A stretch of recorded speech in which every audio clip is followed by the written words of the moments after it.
Hello friends, welcome to agro learner. मैं अजीत चौधरी आप लोगों का फिर से एक बार स्वागत करता हूं एग्रो लर्नर एग्रीकल्चर क्लासेस में।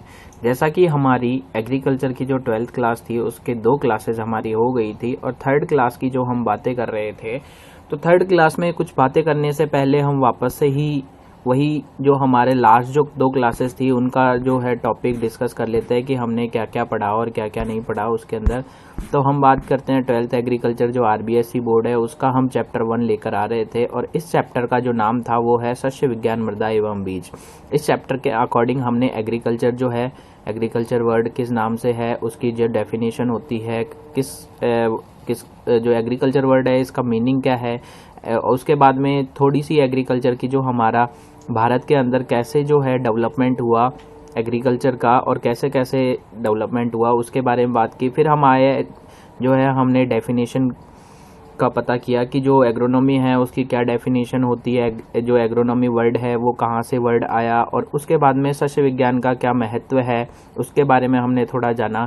सस्य विज्ञान के कार्य क्षेत्रों के बारे में हमने जाना। उसके बाद में हमने जो जाना वो है मृदा उर्वरता एवं उत्पादकता। ये हमने जाना कि उसकी परिभाषा क्या होती है मृदा उर्वरता और उत्पादकता की। उसके बाद में हम बात करते हैं मृदा उर्वरता और उत्पादकता को प्रभावित करने वाले कारकों की, और उसके बाद में मृदा उर्वरता और उत्पादकता में क्या क्या अंतर है। उसके बाद में हमने थोड़ा डिटेल में पढ़ा, थोड़ी सी एक डेफिनेशन जो थी हमारी वो हमने पढ़ ली थी कि मृदा क्षरण क्या होता है। तो मृदा क्षरण की हमने बात की थी कि मृदा क्षरण जो होता है प्राकृतिक शक्तियों, जैसे प्राकृतिक शक्तियों की हम बात करते हैं वायु, जल मतलब हवा और पानी के जो द्वारा जो मृदा की ऊपरी सतह को एक जगह से बहाकर दूसरे स्थान पर ले जाती है, वही हमारी क्या कहलाती है, मृदा क्षरण कहलाती है। अब मृदा क्षरण की हम बात करते हैं, मृदा क्षरण के कितने प्रकार होते हैं, तो उसके अकॉर्डिंग अगर हम बात करते हैं मृदा क्षरण की, तो मृदा क्षरण जो है वो मोस्टली 2 तरीके से पाई जाती है। जो देखिए वो डेफिनेशन की वापस से हम बात करते हैं, प्राकृतिक शक्तियाँ जैसे कि हवा पानी के द्वारा जो मिट्टी की ऊपरी सतह है उसको बहाकर या उड़ाकर अपने एक स्थान से दूसरे स्थान पर ले जाने का जो प्रोसेस होता है उसी को हम क्या कहते हैं, मृदा क्षरण कहते हैं, यानी कि क्या कहते हैं, सॉइल इरोजन कहते हैं। अब soil types of soil erosion की हम बात करते हैं तो 2 तरीके के जो टाइप हैं इसके। पहला जो टाइप है वो है नेचुरल टाइप, कौन सा है, प्राकृतिक, और दूसरा जो टाइप है वो है जो है त्वरित। प्राकृतिक और त्वरित की हम बात करते हैं तो त्वरित को हम कहते हैं एसिलरेटेड इरोजन, मतलब पहला जो है प्राकृतिक नेचुरल इरोजन और दूसरा जो है वो है एसिलरेटेड इरोजन। प्राकृतिक क्षरण क्या होता है, प्राकृतिक क्षरण की हम बात करते हैं तो प्राकृतिक क्षरण वो क्षरण होता है जिसमें प्राकृतिक रूप से जल और वायु, मतलब कि हम कह सकते हैं कि जो एटमॉस्फेयर में जो चेंजेस होते हैं, कभी हवा का प्रेशर ज्यादा होता है तो कभी हवा का प्रेशर क्या होता है, कम होता है। उस हवा के प्रेशर ज्यादा कम होने की वजह से नेचुरली ऑटोमेटिकली क्या होते हैं, हमारे जो मिट्टी के अंदर एक जगह से दूसरी जगह चली जाती है वो प्राकृतिक क्षरण कहलाती है। त्वरित क्षरण क्या होता है, एसिलरेटेड इरोजन की हम अगर बात करते हैं तो भूमि और वनस्पति में जो पशुओं को हम चराकर या मिट्टी को खोदकर या जोतकर जो हमारी मिट्टी होती है उसको जोतने के बाद में या पशुओं को चरा देते हैं, तो ऐसी मिट्टी को जो हम मिट्टी से जो पानी में हवा के द्वारा शीघ्रता से ह्रास होता है, मतलब कि हम कह सकते हैं कि मान लो हमने क्या किया, पशुओं को चराया, पशुओं को चराने से क्या हुआ, जो अपर लेयर थी सॉइल की वहां पर जो वनस्पति प्रेजेंट थी वो हमारी, मतलब हम कह सकते हैं जो पेड़ पौधे उपलब्ध थे वो सारे पेड़ पौधे क्या हो गए, नष्ट हो गए। तो उसके अकॉर्डिंग हम बात करते हैं तो उस ऐसी वनस्पति को हम क्या कहते हैं, त्वरित क्षरण कहते हैं। अब त्वरित क्षरण जो है मुख्यतः हम बात करते हैं 2 शक्तियों के द्वारा जो है त्वरित क्षरण को क्या किया जाता है, होता है। त्वरित क्षरण की हम बात करते हैं तो कौन कौन से 2, नेचुरल में भी प्राकृतिक क्षरण में भी 2 होते हैं, बट जो त्वरित क्षरण है मतलब एसिलरेटेड इरोजन है उसकी हम बात करते हैं तो ये 2 शक्तियों के द्वारा बहुत ज्यादा होता है। पहली जो शक्ति है वो है जल द्वारा और दूसरी शक्ति जो है वायु द्वारा। अब जल द्वारा कैसे होता है, वायु द्वारा कैसे होता है, तो हम इसकी बात करते हैं जो जलीय क्षरण को अब हम नेक्स्ट जो बात करते हैं वो बात करते हैं जलीय क्षरण को प्रभावित करने वाले कौन कौन से कारक हैं। अब जो जलीय क्षरण है उसको प्रभावित करने वाले जो कारक हैं वो मुख्य 5 है, पहला जो कारक है वो है जलवायु। जलवायु कैसे प्रभावित करती है उसकी हम बात करते हैं तो जल के द्वारा जो वायु क्षरण होता है, मतलब वर्षा की अगर मान लो कि ज्यादा वर्षा हो गई, कम वर्षा हुई, तो उसका सीधा सीधा मृदा क्षरण की आवृत्ति जो होती है उस पर प्रभाव पड़ता है।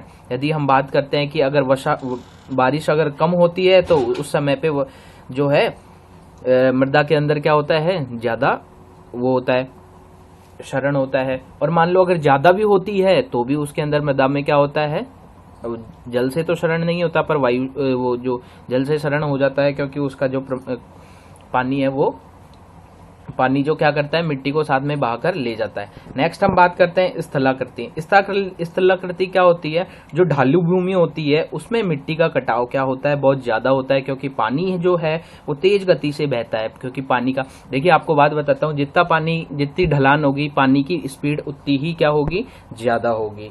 तो इस कारण, और जो मिट्टी होती है उसका ढाल जो जगह होती है वहां पर पानी का जो शोषण करती है वो कम अवशोष करती है, इस वजह से। नेक्स्ट हम बात करते हैं मृदा के गुण।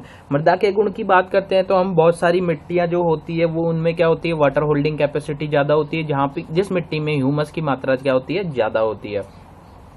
ह्यूमस क्या होता है, ह्यूमस वो पदार्थ होता है जो मतलब कि हमारे नेचुरल डिकम्पोज होता है। फॉर एग्जांपल हम बात करते हैं पेड़ पौधों की जो पत्तियां होती है, खाद होती है, वो गलकर जल्दी से क्या बना लेती है, ह्यूमस का निर्माण कर देती है। किसके द्वारा, सूक्ष्म जीवों के द्वारा वो उसका निर्माण हो जाता है। तो कुछ मिट्टी के जो कण हैं, मिट्टी के कुछ कण एक दूसरे से ज्यादा चिपके हुए रहते हैं। जैसे कि हम बात करते हैं मटियार जो मिट्टी होती है, काले रंग की जो मिट्टी होती है, उसकी जो कण है वो एक दूसरे से ज्यादा चिपक के रहते हैं, जिससे कि वो मिट्टी क्या है, इसीलिए बहाव नहीं हो पाता है। लेकिन अगर हम बात करते हैं दूसरी मिट्टियों की, तो वो मिट्टियां जो इजीली उनमें क्या हो जाता है, जैसे बलुई मिट्टी की बात करें तो वो उसमें नेचुरली जल्दी से क्या हो जाता है, मृदा के जो कण होते हैं वो चिपक कर नहीं रहते, पास नहीं होते ज्यादा, और उनमें एक दूसरे का अट्रैक्शन कम होता है, जिसके कारण से क्या होता है, उसमें बहुत अधिक मृदा का क्षरण हो जाता है। नेक्स्ट हम बात करते हैं वनस्पति का प्रभाव। वनस्पति का प्रभाव की हम बात करें तो देखिए, जितनी हम पेड़ पौधे लगाएंगे तो जितने पेड़ पौधे लगाएंगे तो जो मिट्टी है वहां पे इजीली जो मिट्टी है वो क्या करेगी, पहले मान लो बारिश हुई या जल वहां पे अगर प्रेजेंट होता है तो वो मिट्टी को ना बहाकर वो पेड़ पौधे जो हैं वहां पे हमने जितनी वनस्पति उगाई हुई है वो क्या करेंगे, आपस में मिट्टी के कणों को एक दूसरे को बांधे रखता है। पेड़ पौधे, घास की जड़ें, ये क्या है, मिट्टी के जो कण होते हैं उनको आपस में एक दूसरे को बांध कर रखते हैं, जिसकी वजह से जो वर्षा की भी बूंदें आती हैं तो वो डायरेक्ट मिट्टी जो होती है उससे नहीं टकराती, वो उससे पहले ही क्या कर देती है, पत्ती से टकरा देती है। इस प्रकार से जो वनस्पति है वो भी भूमि क्षरण को कम करने के लिए में आवश्यक होती है। नेक्स्ट हम बात करते हैं मानवीय कारक। मानवीय कारक का मतलब क्या है कि मनुष्य जो है वो भी क्या करता है, जलीय क्षरण को प्रभावित करने का कारक है। जैसे कि हम बात करते हैं कि ढाल भूमियों में जो किसान है वो क्या करते हैं, सही ढंग से जो मिट्टी है, सही ढंग से जो खेती का जो सिस्टमेटिक तरीका है उसे नहीं अपनाते हैं, जिसके कारण से बहुत ज्यादा अधिक क्या होता है, मृदा क्षरण होता है। अब हम बात करते हैं कैसे मृदा क्षरण होता है। जैसे कि ढाल भूमियों में जो किसान है वो ढाल की दिशा में ही कार्य करते हैं, नदी के किनारे तक वो क्या करना स्टार्ट कर देते हैं, खेती करना प्रारंभ कर देते हैं, जिसकी वजह से जो पानी है उसका पानी को जो नदी तक जाने का टाइम ही नहीं मिल पाता है। दूसरी हम बात करते हैं खरपतवारों का प्रयोग, वो बहुत लंबे समय तक करते हैं, मतलब कि जो खाद होती है उसका वो खेत में बहुत कम समय से करते हैं। इसके कारण ये क्या है, जो इसके कारण हम क्या करें, मानवीय जो कारक है इसके कारण भी क्या होती है, जल जो है क्षरण होता है मृदा के अंदर। नेक्स्ट जो हम बात करते हैं वो है वायु क्षरण को प्रभावित करने वाले। वायु क्षरण को जो प्रभावित करने वाले कारक हैं उनकी हम बात करते हैं तो वो 4 कारक हैं। पहला जो कारक है वो है जलवायु कारक, दूसरा जो कारक है उसकी हम बात करते हैं वो है मृदा कारक, तीसरा जो कारक है उसकी हम बात करते हैं तो वो है वनस्पति कारक, और चौथा जो कारक है उसकी बात करते हैं तो वो है स्थलाकृति। तो हम बात करते हैं वायु क्षरण की, वायु क्षरण को प्रभावित करने वाले कारकों की। तो सबसे पहले हम बात करते हैं कि जलवायु से अगर हम ले तो जलवायु क्या है, शुष्क क्षेत्रों में जहाँ पे बहुत वर्षा कम होती है, जहाँ पे बहुत ज्यादा टेम्परेचर होता है और वायु की गति भी वहां पे जहाँ पे जिस स्थान पर बहुत ज्यादा होती है, ऐसे स्थानों पे जो है वायु क्षरण बहुत क्या होता है, अत्यधिक होता है। इसकी हम बात करें तो मोस्टली कौन कौन से क्षेत्र आएंगे जहाँ पे वायु क्षरण बहुत अधिक होता है, आर्द्र और शीतोष्ण जलवायु वाले क्षेत्रों में जो वायु क्षरण है वो बहुत कम होता है, और दूसरे जैसे कि शुष्क क्षेत्र हो गया, उपाद्र क्षेत्र हो गया, इनमें सबसे ज्यादा क्या है, वायु का क्षरण होता है। नेक्स्ट जो हम बात करते हैं वो है मृदा की हम अगर भौतिक कणों की बात देखें, जैसे कि मृदा के कण हुए, उनका घनत्व हुआ, उनके कार्बनिक पदार्थों की मात्रा हुई, नमी की मात्रा हुई, ये सारी जो सिस्टमेटिक चीजें हैं ये मिट्टी के क्षरण को प्रभावित करने वाले कारक हैं। जैसे कि हम बात करते हैं अगर मृदा के कणाकार, अगर मृदा के कण छोटे होंगे तो वो एक दूसरे से आपस में ज्यादा चिपक कर रहेंगे, जिसकी वजह से मृदा में क्या होगा, क्षरण कम पाया जाएगा। और बात करें कि जो अगर ज्यादा, जिसके अंदर ज्यादा बड़े कण होंगे तो उनमें पोर स्पेसेस जो छेद हैं वो ज्यादा होंगे, जिसकी वजह से वो एक दूसरे से ज्यादा चिपक कर नहीं रहेंगे। नेक्स्ट हम बात करते हैं, अगर अधिक टेम्परेचर होता है तो मिट्टी के जो कण होते हैं वो एक दूसरे को अट्रैक्ट करके नहीं रह सकते हैं, जिसकी वजह से क्या होता है, बहुत ज्यादा नुकसान होता है। नेक्स्ट हम जो बात करते हैं वो है वनस्पति की बात करते हैं। वनस्पति जो है, अगर मान लो कि हम वनस्पति को कंटिन्यूअसली कट करते रहेंगे तो उससे क्या नुकसान होगा, उससे नुकसान हमारा ये होगा कि मृदा का क्षरण बहुत अधिक होता है, क्योंकि वो जो पेड़ पौधों की जड़ें हैं और घासें हैं वो क्या करती हैं, मिट्टी को एक जगह रोके रखती है। एक दूसरे की जो पावर होती है, अट्रैक्शन की पावर, वो मिट्टी को नई क्षरण, नई वायु के द्वारा क्षरण नहीं होने देती है। अगर कंटिन्यूअसली वायु का क्षरण, अगर हम बात करें तो अगर मान लो जहाँ पे वनस्पति है वहाँ पे जो वायु क्षरण है उसकी बहुत कम परसेंटेज हमें मिलती है, जिसकी वजह से हम क्या करते हैं, वायु क्षरण नहीं हो पाता है। नेक्स्ट हम बात करते हैं स्थलाकृति की। स्थलाकृति की हम बात करते हैं तो ढालू भूमियां होती हैं, उसमें समतल भूमियों की अपेक्षा मृदा का अपेक्षाकरण जो मृदा क्षरण होता है वो बहुत ज्यादा होता है, क्योंकि समान जो समतल क्षेत्र होता है उसके अंदर इतना नहीं हो पाता। अगर मान लो कि हवा एक जगह से दूसरी जगह आ जा रही है, स्पीड उसकी, अगर उसको इजीली, मान लो फॉर एग्जांपल, अगर हम देखो, जैसे एक एग्जांपल देता हूं, अगर हम किसी पहाड़ पे चढ़ते हैं तब हमारी क्या होती है, स्पीड बहुत स्लो हो जाती है।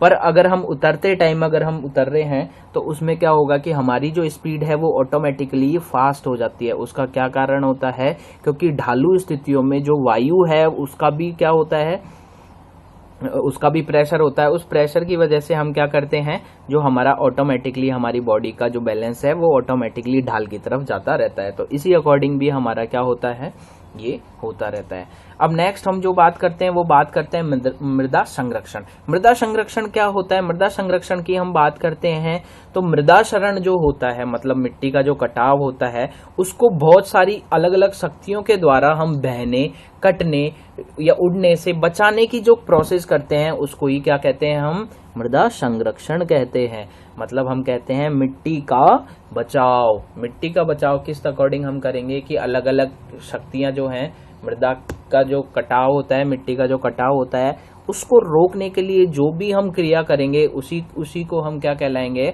मृदा संरक्षण कहलाती है।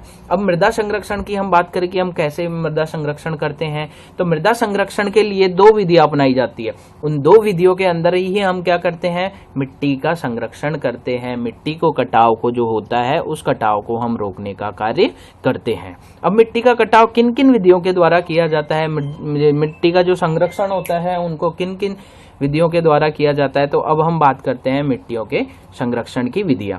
2 तरीके की मिट्टी की संरक्षण की विधियां हैं, पहली है जैविक विधि और दूसरी है यांत्रिक विधि। जैविक विधि की अगर हम बात करते हैं तो इसके 3 टाइप होते हैं। पहला जो टाइप होता है वो है शस्य संबंधी विधियां होती है, दूसरा घास संबंधी विधियां होती है और तीसरा जो होता है वो कौन सा होता है, वृक्षारोपण संबंधी विधियां। और यांत्रिक विधियां नॉर्मल विधियां होती है, इसमें कुछ भी नहीं होता है। तो हम सबसे पहले बात करते हैं मृदा संरक्षण की विधियों के बारे में। मृदा संरक्षण की जो विधियां होती हैं वो पहली विधि है जैविक विधि। अब मृदा संरक्षण की जो पहली विधि है वो उसके बात करें, हाँ जी, यस, मृदा संरक्षण की जो जैविक विधि है, जैविक विधि क्या होती है, जीवों के द्वारा हम जिस विधि का क्या करते हैं, जीवों के द्वारा हम जिस विधि, जीवों के ही द्वारा, मतलब जैविक विधियां होती है जिसमें कि हम जीवों के द्वारा मिट्टी को रोकने का कार्य करते हैं, या हमारे प्रकृति में जो भी जीव पाए जाते हैं उनके द्वारा ही हम क्या करते हैं, ऑटोमेटिकली मृदा का संरक्षण करते हैं। उस कार्य को ही हम क्या कहते हैं, जैविक विधियां कहते हैं। पहली हम बात करते हैं शस्य संबंधी विधियां। शस्य संबंधी विधियां का जो पहला टॉपिक है वो है समोच्च खेती। समोच्च खेती का मतलब क्या है, समोच्च खेती को हम कहते हैं कंटूर फार्मिंग। कंटूर फार्मिंग की अगर हम बात करते हैं तो कंटूर फार्मिंग क्या होती है, कंटूर फार्मिंग वो होता है समान ऊंचाई की भूमि पर बनी हुई रेखा को हम क्या कहते हैं, कंटूर कहते हैं। फॉर एग्जाम्पल एक पहाड़ है, उस पहाड़ को जो हम देखते हैं कि पहाड़ में जो ढलान होती है, अब उस ढलान को हम कम करने के लिए क्या करेंगे, एक जगह से उसमें कट लगाएंगे और पूरी मिट्टी को समतल करके वहां पर बुआई कर देंगे। मतलब हम कह सकते हैं कि जो कृषि कार्य है, फसलों की बुआई हम किसके विपरीत कर देंगे, ढाल के विपरीत कर देंगे। यही क्या है, समोच्च खेती कहलाती है। यदि ढाल हो, अगर उसके अंदर ढाल पाई जाती है तो कंटूर के आपस की दूरी अधिक होनी चाहिए। ढाल जमीन की अगर हम बात करते हैं तो उस पे कंटूर बनाने से वर्षा का पानी जो है वो क्या करता है, रुक रुक कर आता है। मतलब समोच्च खेती वह खेती होती है जो पहाड़ी क्षेत्रों पर की जाती है, और इन क्षेत्रों पे क्या करते हैं, बीच बीच में हम सीढ़ियां नुमा फसल उगाते हैं, और वो फसल जो है ढाल के विपरीत दिशा में हम उस फसल की खेती को करते हैं, जिससे कि जो पानी है, वर्षा का पानी है, जो धीरे धीरे ही क्या आए, स्टेप्स वाइज धीरे धीरे वहां पर आए, जिससे कि जो वहां की मिट्टी है वो पानी को भी अवशोष कर ले, शोषण कर ले उसका, जिससे कि पानी की मात्रा कम हो जाए और मृदा का क्षरण कम हो। इस अकॉर्डिंग ये जो समोच्च खेती है वो की जाती है। नेक्स्ट जो हम बात करते हैं वो भूपरिष्करण। भूपरिष्करण जो क्या है, भूपरिष्करण का मतलब ये है कि बरानी क्षेत्रों में गहरी जुताई करनी चाहिए। जैसे कि हम बात करते हैं मृदा, हमें जो भूपरिष्करण है मतलब कि उसकी जो विधियां होती हैं, मतलब मिट्टी की जो जुताई हम करते हैं उसको सही तरीके से सही औजारों के साथ में मिट्टी की क्या करनी चाहिए, जुताई करनी चाहिए। जैसे कि हम बात करते हैं बरानी क्षेत्रों में जो गहरी जुताई करनी चाहिए, और उसके अलावा भी जो खरपतवार नष्ट हो जाएं, सारे खरपतवार नष्ट हो जाएं ऐसी, और मृदा में पानी का अवशोषण अधिक हो। मतलब हमें सबसे ज्यादा क्या करना चाहिए, अच्छे विधियां द्वारा हमें उसकी जुताई करनी चाहिए। भूपरिष्करण से तात्पर्य है अच्छे विधियों द्वारा। मतलब हमें मोस्टली कब क्या करना चाहिए, हम बात करते हैं तो जो बरानी खेती होती है उस टाइम पे हमें क्या करना चाहिए, अच्छे से उसकी फसलों की बुआई ढाल के जो बरानी क्षेत्र है वहां पर गहरी जुताई कर देनी चाहिए। अगर गहरी जुताई हम कर देंगे तो मृदा के जो पोर स्पेसेस हैं वो वापस से ओपन हो जाएंगे और पानी को एब्जॉर्ब करने की कैपेसिटी वहां पर हो जाएगी। नेक्स्ट हम बात करते हैं पलवार। पलवार को हम कहते हैं मल्च। मल्च का मतलब जो होता है वो होता है खेत में घास और पेड़ पौधे डंठल द्वारा ढककर मृदा क्षरण को हम क्या कर सकते हैं, मिट्टी का जो कटाव होता है उसे रोक सकते हैं। किसके द्वारा रोक सकते हैं हम, पेड़ पौधे की पत्तियां होती है, डंठल होते हैं, डंठलों के अलावा और हम बात करते हैं घास।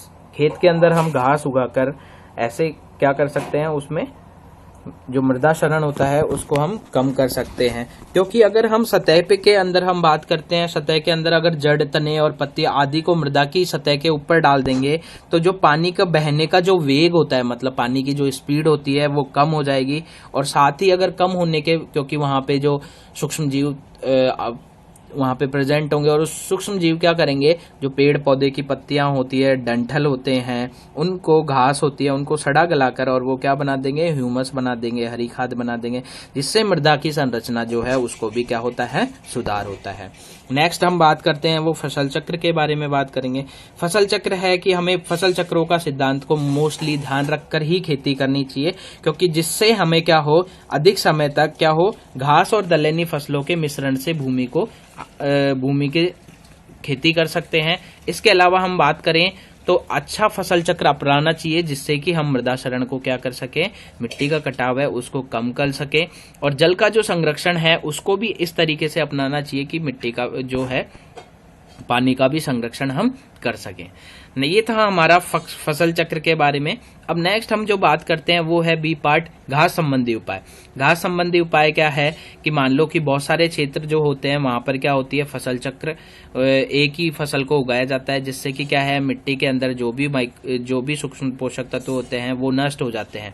तो इस विधि के अंदर हमें क्या करना चाहिए, फसल चक्रों में अन्य फसलों के साथ में घास को भी उगाना चाहिए, जिससे कि क्या होता है, हमारी जो घास होती है वो मिट्टी की ऊपरी सतह को नहीं उड़ने देती है, वो उसको नहीं, मिट्टी का जो कटाव होता है उसको रोकती है। और हम बात करते हैं कि ऐसा जो प्रोसेस होता है, कौन सा प्रोसेस हम जिसकी बात कर रहे हैं, कि जैसे फसलों के साथ साथ घास को भी उगाते हैं, तो ऐसी जो फसल हम करते हैं उसे हम ले फार्मिंग कहते हैं। कौन सी फार्मिंग कहते हैं, ले फार्मिंग कहते हैं।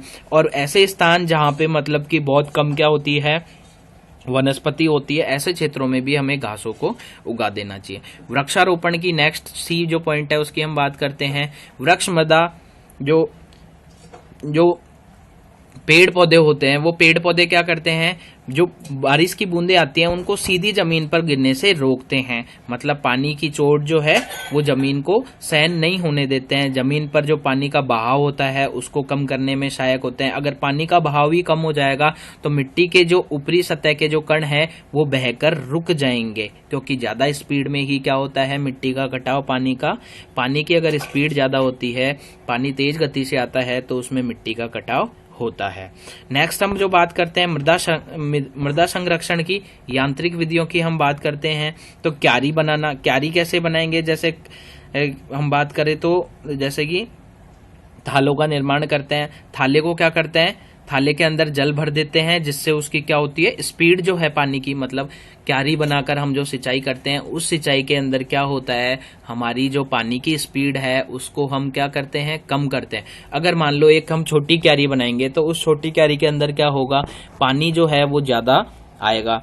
तो पानी ज्यादा आने की वजह से उसमें बहुत ज्यादा हमारा क्या हो जाएगा, स्पीड से पानी आएगा तो मिट्टी का कटाव ज्यादा होगा। और पानी अगर हम बड़े एक क्यारी बना देंगे तो उसमें पानी जो है वो धीरे धीरे से आगे बढ़ता है, जिसकी वजह से हमारा मृदा संरक्षण रोक कर सकते हैं। नेक्स्ट हम बात करते हैं अधोभूमि की गहरी जुताई। अधोभूमि की बात करें तो वो मृदाएं जिनकी जो ऊपरी परत होती है वो कठोर होती है।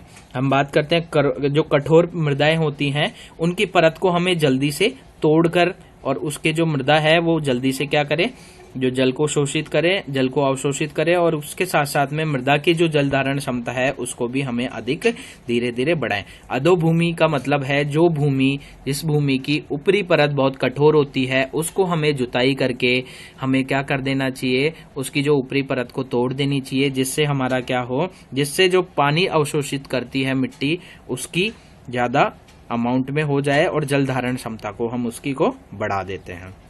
नेक्स्ट हम बात करते हैं कंटूर टेरेस बनाना। कंटूर टेरेस बनाना मतलब ढालू भूमि में जो खेती की जाती है और वहां पे चबूतरे की भांति जो बनाए जाते हैं उसी को हम क्या कहते हैं, कंटूर टेरेस बनाना कहते हैं। मतलब जिससे हम कह सकते हैं कि जुताई बुआई आदि के जो कार्य हैं वो इजीली आराम से हम कर सकें।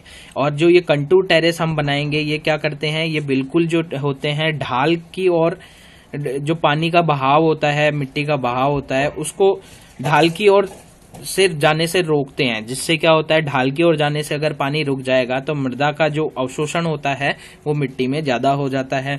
और अगर हम बात करें तो आखिरी जो ज्यादा जल होता है उसको हम नालियों के द्वारा हम धीरे धीरे वहां से बाहर निकाल देते हैं।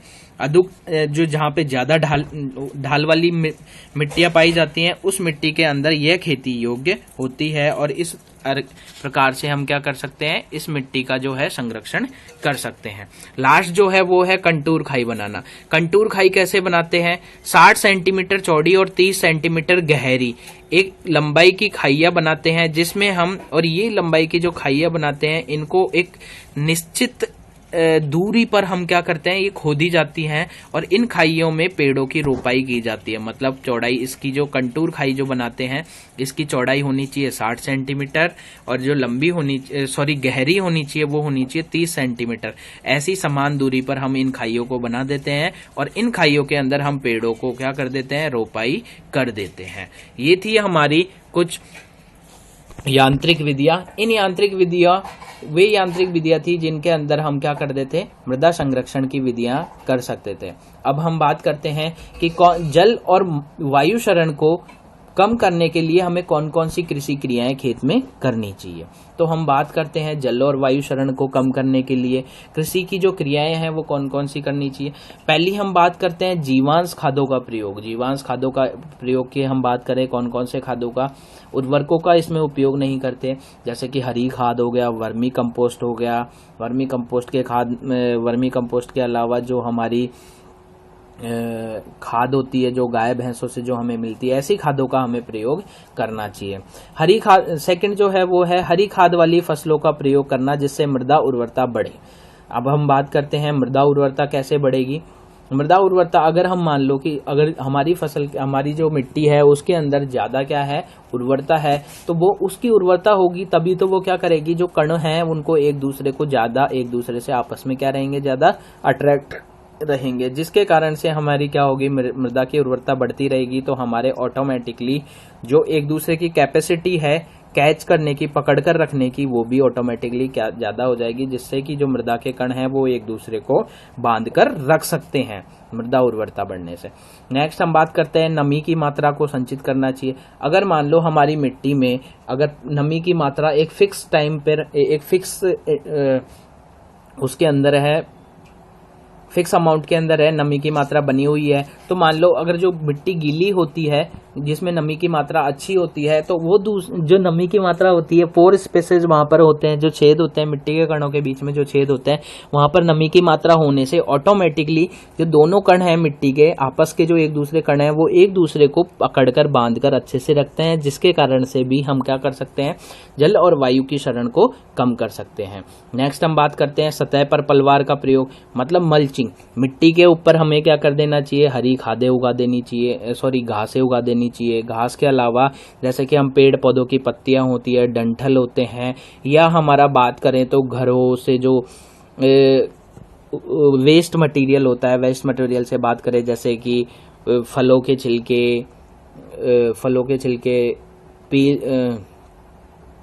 सब्जियों के छिलके, इन सबको हम मिट्टी के ऊपर डालकर हम क्या कर सकते हैं, मल्चिंग कर सकते हैं, ऊपरी सतह पर उसका प्रयोग कर सकते हैं, जिसकी वजह से हम मृदा और जल, वायु और जल जो क्षरण होता है, कटाव होता है जल, पानी से और मिट्टी से, पानी से और हवा से जो मिट्टी का कटाव होता है उसको हम रोक सकते हैं।